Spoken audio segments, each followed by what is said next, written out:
My name is Rebecca Lowry, and I have worn many hats in my day. Right now, I guess you could call me an artist. I'm not really comfortable with the term artist because it feels too limiting, which is kind of ironic because that's a very broad label, and yet I do a lot of things.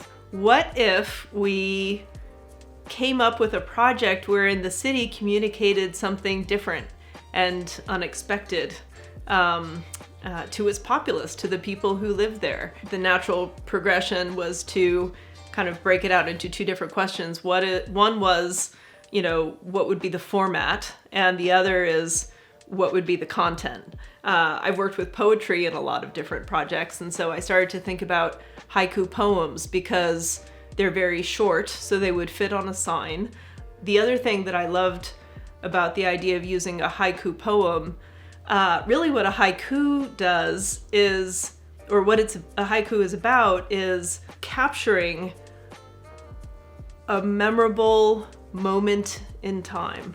And I thought how wonderful that could be for a city, instead of saying like, don't do that, to share a moment in time. And so a parking sign seemed like a perfect opportunity, because when people are looking at parking signs, they're in the middle of their day. The parking sign is telling them what they can't do. They're probably irritated by it. And it's just for them really a problem. So I thought, why don't we take this irritating and challenging form of signage, and instead of having it say, you're only allowed to park here from, 6 to 9, instead, when people look up at it and are just in the middle of their busy day, they look up and suddenly they're taken completely away from where they were and what they were thinking of. And a moment from a completely different time and place is shared with them.